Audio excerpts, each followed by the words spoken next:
Bayangkan ini, sebuah negara industri maju, pusat teknologi dunia, tiba-tiba mengambil keputusan yang membuat banyak pihak terdiam.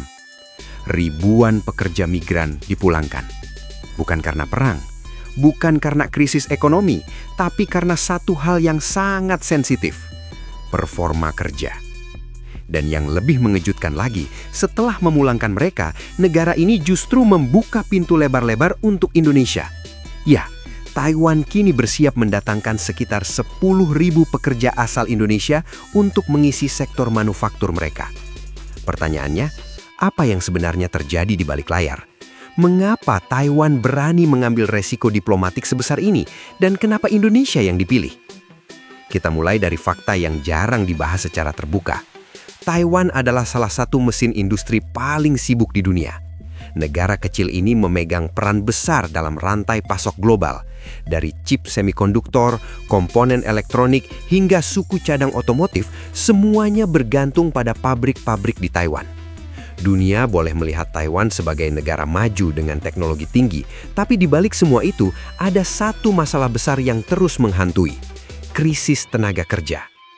Penduduk Taiwan menua dengan sangat cepat. Jumlah warga usia produktif terus menurun, sementara jumlah lansia melonjak tajam. Anak muda Taiwan semakin sedikit yang mau bekerja di pabrik. Mereka lebih memilih pekerjaan fleksibel, sektor digital, atau industri kreatif.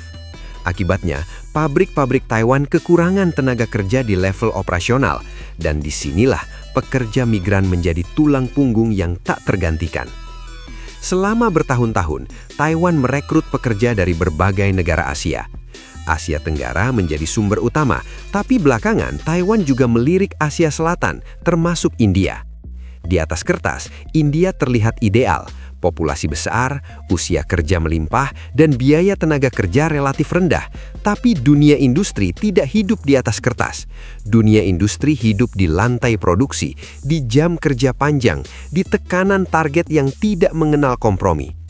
Masalah mulai muncul ketika laporan demi laporan masuk ke Asosiasi Pengusaha Taiwan. Keluhan ini awalnya terdengar kecil.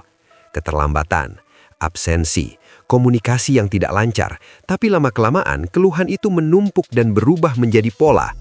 Dalam sistem produksi Taiwan yang mengandalkan presisi waktu, satu orang terlambat bisa menghentikan satu lini produksi, dan satu lini produksi yang berhenti bisa berarti kerugian besar. Belum lagi soal standar kerja, Taiwan sangat ketat dalam hal prosedur.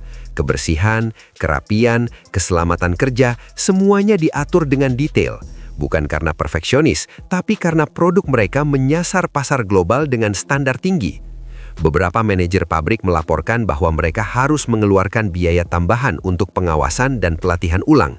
Bagi industri, ini bukan soal suka atau tidak suka, tapi soal efisiensi. Masalah lain yang tak kalah krusial adalah adaptasi budaya. Budaya kerja Taiwan sangat menekankan keharmonisan tim, kepatuhan pada struktur, dan komunikasi yang cepat tapi sopan. Ketika komunikasi tidak berjalan lancar, resiko kesalahan kerja meningkat, dan di industri manufaktur, satu kesalahan kecil bisa berakibat fatal. Akhirnya, para pengusaha menyampaikan aspirasi mereka ke pemerintah, bukan untuk menyudutkan satu negara, tapi untuk menyelamatkan industri. Pemerintah Taiwan berada di posisi sulit. Di satu sisi, mereka harus menjaga hubungan internasional. Di sisi lain, mereka tidak bisa mengorbankan stabilitas ekonomi nasional. Maka keputusan pun diambil. Kontrak ribuan pekerja tidak diperpanjang. Pemulangan dilakukan secara bertahap, sesuai hukum yang berlaku. Keputusan ini langsung mengundang reaksi keras. India menyatakan kekecewaan. Beberapa pihak menyebut kebijakan ini diskriminatif, tapi Taiwan bergeming. Bagi mereka, ini bukan soal negara asal, tapi soal kebutuhan industri. Mesin produksi tidak bisa menunggu kompromi politik. Namun, ada satu masalah besar. Setelah memulangkan ribuan pekerja, siapa yang akan mengisi kekosongan itu? Pabrik-pabrik Taiwan tidak bisa berhenti, dan disinilah Indonesia masuk ke dalam cerita.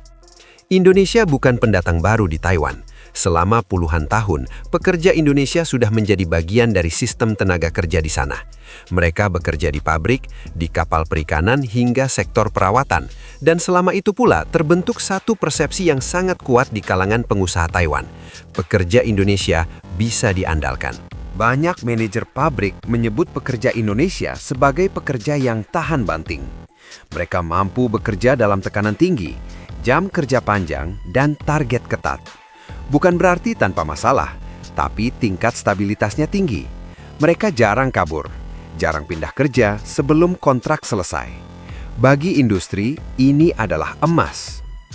Soal kedisiplinan, reputasi pekerja Indonesia juga cukup solid. Datang tepat waktu, mengikuti aturan, patuh pada prosedur keselamatan. Hal-hal yang mungkin terdengar sepele, tapi di dunia manufaktur justru menjadi fondasi utama. Ketika semua orang bekerja sesuai aturan, produksi berjalan lancar. Kebersihan dan kerapian juga menjadi nilai tambah besar.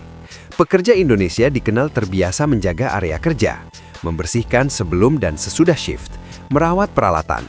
Dalam sistem kerja Taiwan yang sangat rapi, kebiasaan ini langsung terasa dampaknya. Lalu ada soal adaptasi. Banyak pekerja Indonesia yang dengan cepat belajar bahasa Mandarin dasar. Mereka menghormati budaya lokal, tidak banyak konflik, bisa bekerja dengan rekan dari berbagai negara. Bagi pabrik multinasional, ini adalah aset yang sangat berharga. Yang paling penting mungkin adalah loyalitas. Banyak pekerja Indonesia yang kembali bekerja di perusahaan yang sama untuk kontrak berikutnya. Artinya, perusahaan tidak perlu melatih dari nol.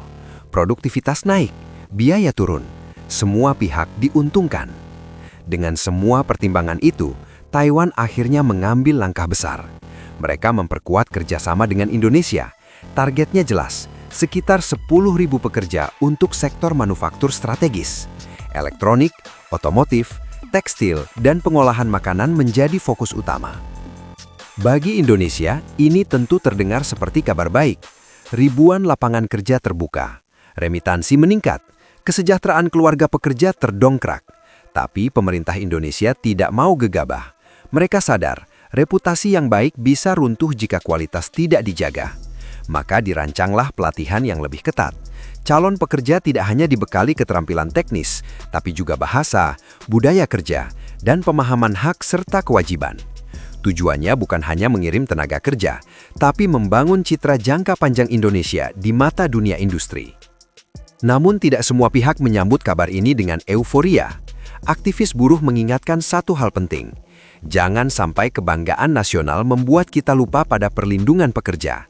Kasus gaji tidak dibayar, jam kerja berlebihan, hingga tekanan mental masih terjadi.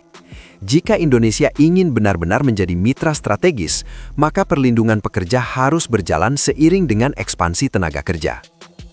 Di tingkat internasional, keputusan Taiwan ini menjadi sinyal keras. Dunia kerja global berubah.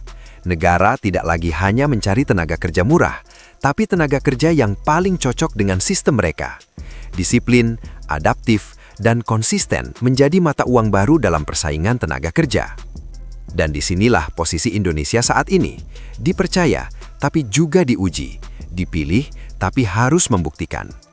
Jika Indonesia mampu menjaga kualitas, memperkuat pelatihan, dan melindungi pekerjanya, maka langkah Taiwan ini bisa menjadi awal dari babak baru. Bukan hanya sebagai pengirim tenaga kerja, tapi sebagai mitra industri yang diperhitungkan. Namun jika lalai, jika kualitas menurun, jika perlindungan diabaikan, maka peluang ini bisa hilang secepat ia datang. Dunia industri tidak mengenal nostalgia, yang dihargai hanya performa hari ini. Jadi pertanyaannya sekarang bukan lagi kenapa Taiwan memilih Indonesia. Pertanyaannya adalah, apakah Indonesia siap menjaga kepercayaan ini? Karena di era persaingan global, kepercayaan adalah mata uang paling mahal. Dan sekali hilang, sangat sulit untuk mendapatkannya kembali.